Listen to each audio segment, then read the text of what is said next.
So our next speaker is Jörn Ostermann from the Leibniz University in Hanover from Germany.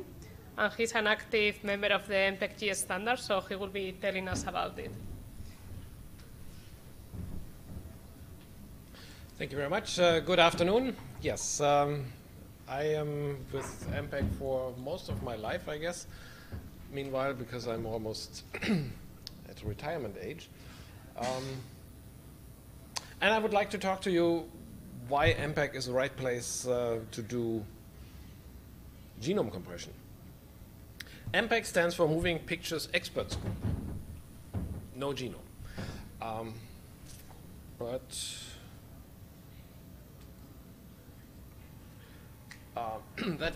That name was created 30 years ago. And since then, MPEG has brought to you a lot of standards, which you all use. The process typically starts with someone comes to MPEG and says, hey, I think we should define a standard in this area.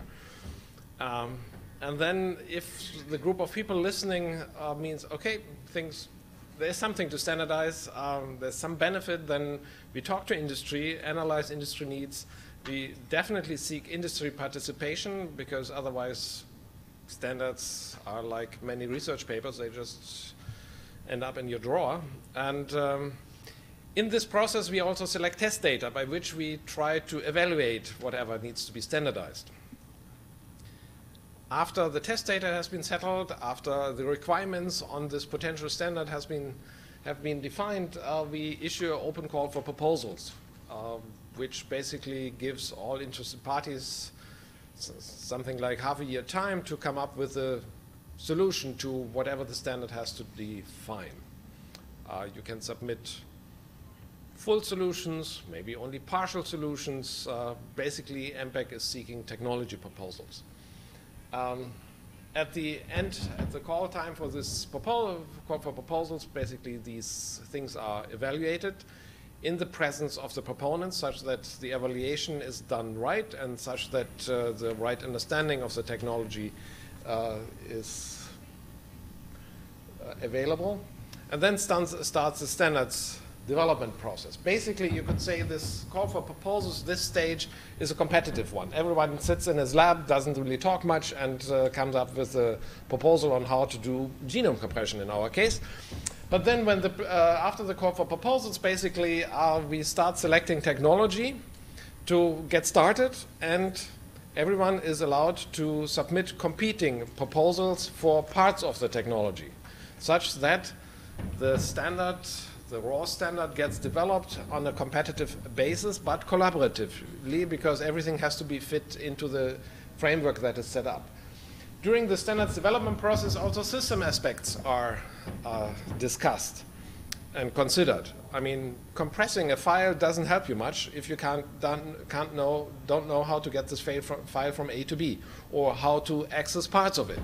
So these systems aspects, they get defined. They are basically already most likely in the requirements document identified, but also new aspects come up.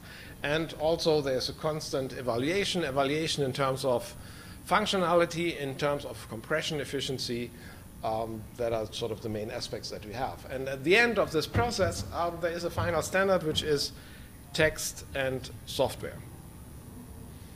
What MPEG standardizes is a decoder.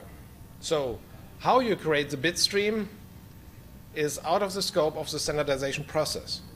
But given a bit stream, which has an MPEG-G label on it, it is standardized how you decode this bit stream in order to get your sequencing data. Obviously, in order to develop such a standard, you also need an encoder. But the encoder is something that you may or may not want to use. You can have your own ideas on how to create a bit stream. So there is normative text for the decoder. There is reference software for the decoder. The reference software is normative in its functionality, but if you have a better implementation, a faster implementation, be my guest. That's definitely something you can do. It's also open source. Another part that all MPEG standards have is called conformance, where you have bit streams. that are artificially created, typically, in order to challenge your decoder. So you have these bit streams, and you have associated output, such that you can test your decoder whether it's actually conformant. You give it these bit streams, and you check whether the output is the desired one. During the development process, we have encoder software that is typically just informative, and you may use that for checking your own implementations. One benefit of just defining standards is that compression performance typically increases over time. For MPEG-2, for example, when MPEG-2 was standardized, you needed something like 15 megabits per second for HD video, and over time people learned how to use the encoder efficiently, or the decoder efficiently, the syntax, and the bit rate went down by 50% without changing the standard.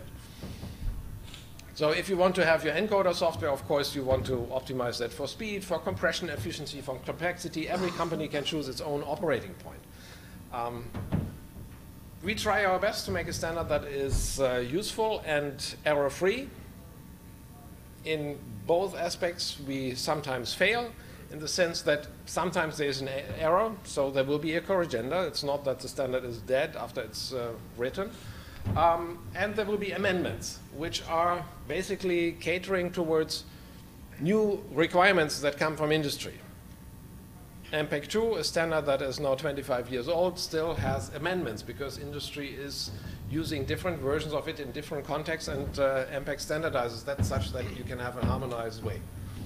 I mentioned everybody uses MPEG standards here, a couple of names, MP3, we know AAC, MPEG-2, MPEG-4, ABC, HEVC, Dash, Open, even fonts, OpenType. Fonts you all have on your Apple or Windows computer system, they come out of MPEG, although it's called Moving Pictures Extras Group. Applications, DVB, DVD, Blu-ray, there's all MPEG technology on there. FaceTime uses now HEVC, the latest video codec. ATSC, terrestrial broadcast in the US, is based on MPEG. Netflix, for example, uses these video codecs, but also Dash for streaming. Yeah, let's leave it at this. So we have been successful in a variety of standardization areas, not just audio and video. MPEG looks for industry participation and industry input within the context of developing MPEG-G. We had 4 workshops, the first one in 2015, the last one a couple of months ago, where we invited industry players to tell us what they need, what they do, such that we can develop a standard which actually is relevant for industry. And we try to look for end users, but also for machine producers. You also see that Illumina was twice at these workshops. So what is MPEG-G about? It's basically about this process here where you have storage of your genomic data that comes out of the sequencing system, and we assume that you want to decompress this.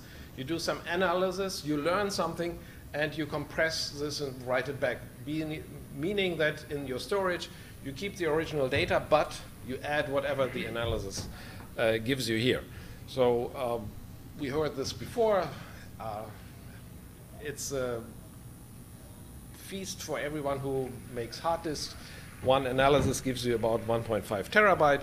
We have seen this graph, and this is always, if you have a difference between Moore's law and something else, that's something where you have to worry. Here, basically from 2009 to now, not only the size of the raw sequencing data increased, although it's still the same genome, but there's more metadata with it. The cost for storage didn't keep up. So this is a real challenge. If we don't pay attention, in a couple of years, the hard disk manufacturers will just work for the genome guys. I mean, that's not something we really want. So, as input for MPEG-G, we basically take these reads, and we consider these reads to be a set, not a list. Which means any ordering of the set is equivalent. And then we try to assemble them. That's an optional process, and it gets coded. So if you do all the alignment, for example, then you have this image here, you have the different reads, they are all aligned at a certain loci. You have a coverage where you have several of these reads overlapping, and most of the reads give you the same value, but you always have some outliers. We believe this is the largest coordinated effort to create a standard. It is not just MPEG. Not being from the medical field, that's always a bit dangerous to go into another area. We developed this technology together with TC276, which is ISO Technical Committee on Biotechnology. We want to efficiently store genomes, genome data, quality values, and also associated metadata. MPEG has been known for the other standards that it was at the forefront of technology. In audio-video coding, when the standard was ready, basically at scientific conferences, you couldn't find anything that is better. But whether we succeed here or not, we will see. And maybe you can hold off some of your publications for. Anyway, the goal is to use the latest technology, not something that has been known 5 years ago. And we want to have MPEG-G ready by the end of this year. The main thing is we want to have interoperable selective access to data in the compressed domain. There will be APIs that define access to genomic regions. There will be access to genomic data, to classes of data. We will have a file format, how you store this such that you can enable this access. And there will be a transport format such that you can not only access this data when you're on your local computer, but also over the net. That is basically what we want to have there. And in the end, MPEG believes in compression. MPEG believes if this becomes successful, compression of genomic data will be a commodity for everyone and just simple to use. So this is sort of an overview. If you use MPEG-G, we hope that's what you will have. You will have selective access to compressed data, which translates into fast access. You can do data aggregation very easily. Privacy rules, encryption is supported. You can encrypt everything or selective parts of your sequencing data and metadata and so on. There are a couple of things that we believe are useful for the actual usage of MPEG-G. The standard itself will consist of 5 parts. So this is about storage and transport. This is part 2, that is the things that gets academia excited. We do compression. APIs, that's something which gets industry excited because that's what you need in order to integrate MPEG-G technology into your applications. Conformance, I mentioned already, that is to check, is your decoder MPEG-G compliant? And there is also reference software. So for the file format, this gives you a slight glimpse at what the data structure looks at. So you have data groups, and within data groups you have headers, metadata, data sets, and you can access them according to, you can access the reads or you can access the descriptors. So the reads would be everything you need within one read, the basis, the metadata, and quality values. But if you're just interested in some parts of the stream, then you can also access this data structure from here. Obviously, to create such a file, that is a complex thing.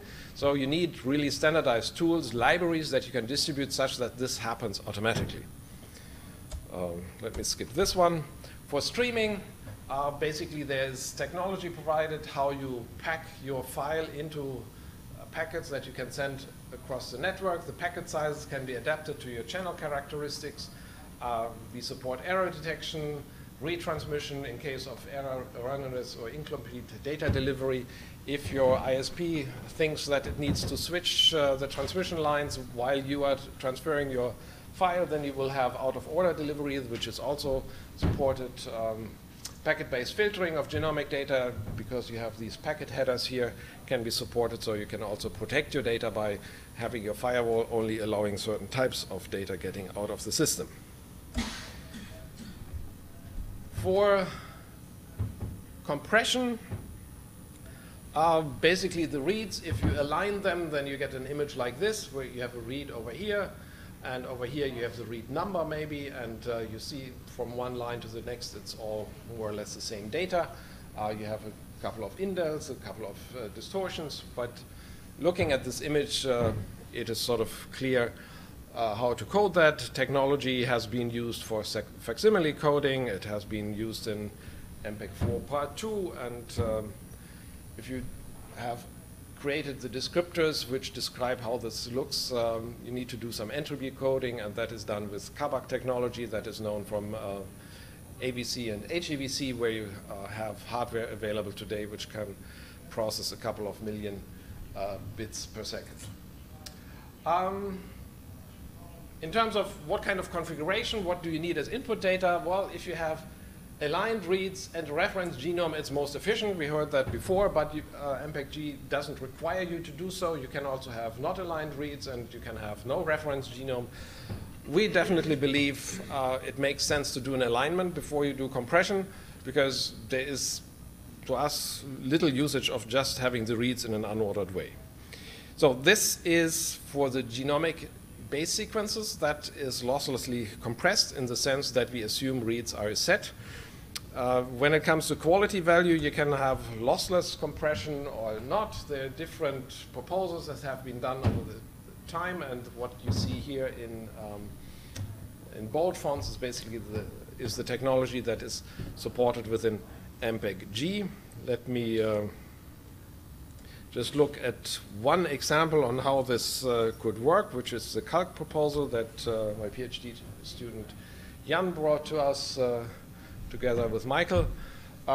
So here we have the locus. We have basically a couple of reads. They are aligned, and we have for each read, which are the yellow lines, we have the quality values there. I don't expect you to understand what the meaning of F or hash is. But anyway, if we look at one locus here, then we can also look at the quality values. And the quality values indicate that some of the reads, some of the bases are very reliable, and some of them are not reliable.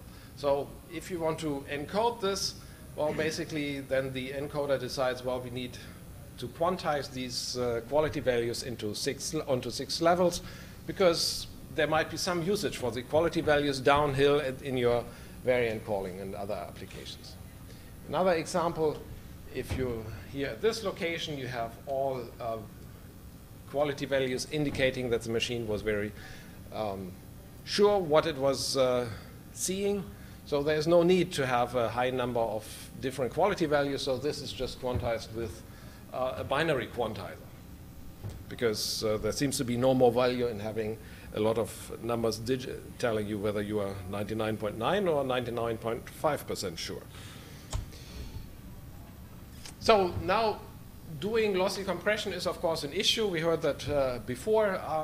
MPEG made a lot of analysis on whether lossy compression of quality values is useful or not. So we had one of these analysis pipelines where at the end we have the variant calls, and at the input we had raw reads from a FASTQ file, and there were different ways of doing variant calling. And we basically compared the results here by doing or not doing quality value compression.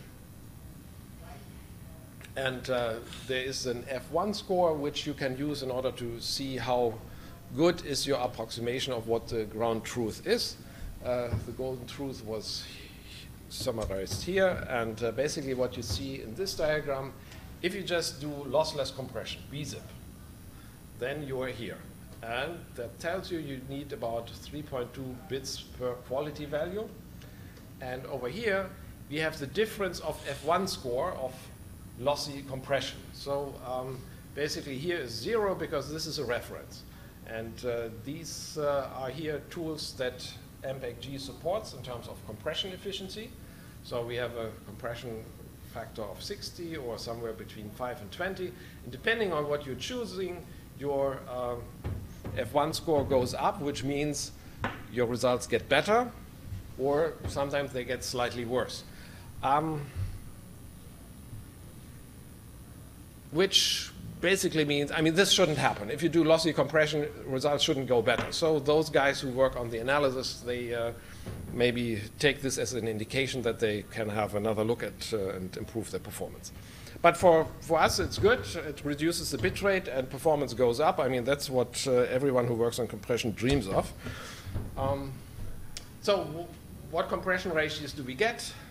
Here, human genome high coverage, basically from SAM data to MPEG-G, it's a factor of 23, and here we have BAM, so you see there's still significant gain. If the coverage is low, then there's not as much redundancy, so compression ratio is not as much, but compared to BAM, it's still quite significant what you can save.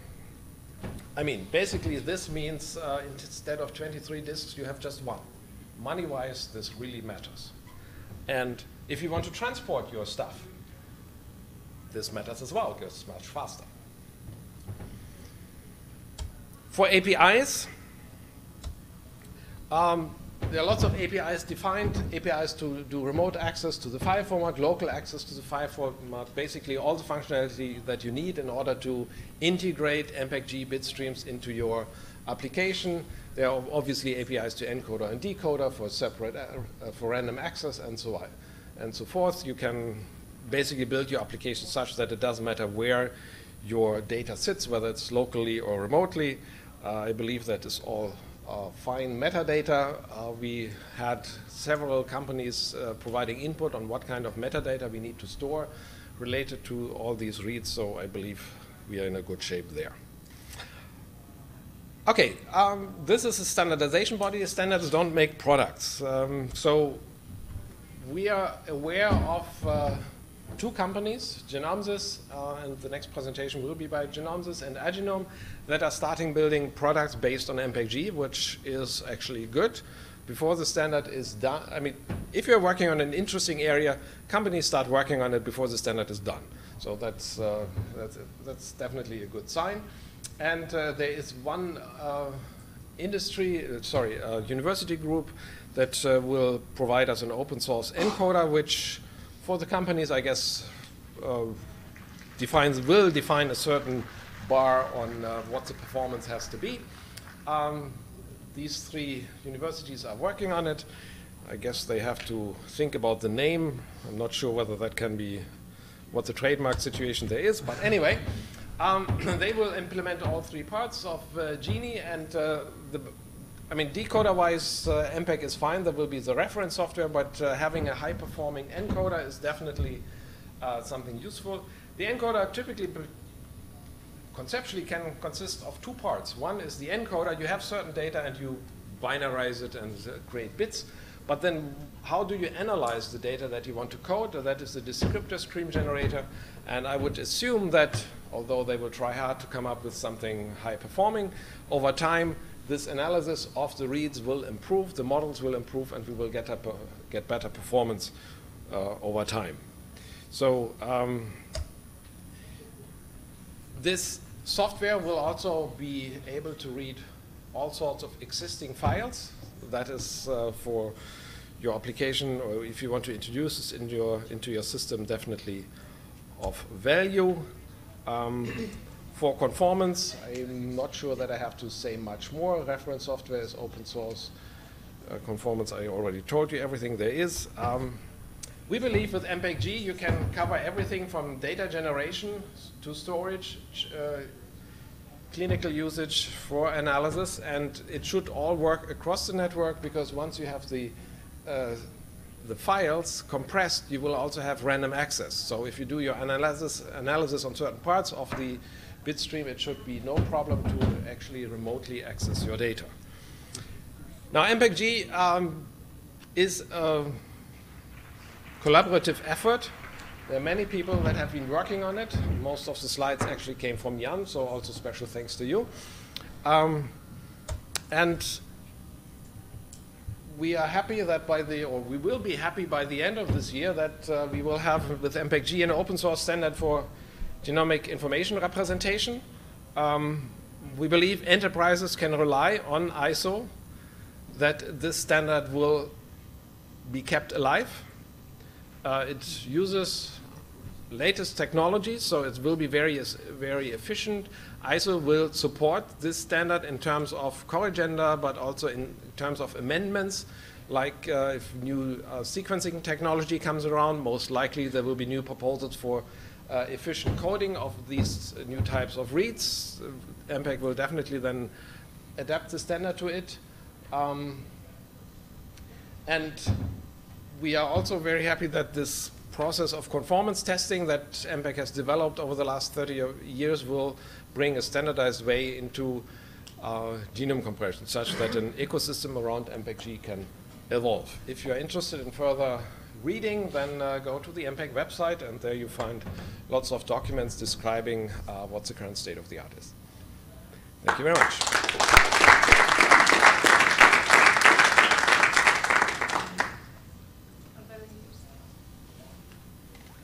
I briefly heard you mention the word hardware. Are one of the people in the room hardware vendors, and can we expect a hardware decoder encoder as part of sort of the initial solution, or is basically is somebody who would be thinking about hardware talking about this? I would think that this year there will be no hardware, but whether Genomics will work on hardware or not, I'm not sure. Maybe that is a question you want to answer now or later. Yeah, I can briefly answer. We are implementing MPEG-G as a company, and the implementation, so both the reference software mentioned by you and first implementation are portable enough to be ported to hardware, like FPGA or GPU, for example. Our perspective as a company is that we need to be very careful in picking the right hardware platform, because in terms of development for FPGA, for example, there is a cost which is much higher than developing for general purpose hardware.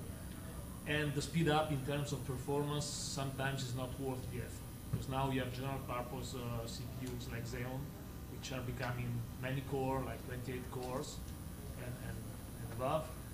And sometimes the difference in speed is not worth the effort. So that's why we are very careful in porting to hardware, even if we are considering doing it, and we are working with EPFL in Lausanne on tools to develop on FPGA, for example. So this is under the radar, but going to hardware requires a lot of resources. So that's why we are careful there. Right. Cool. Thank you.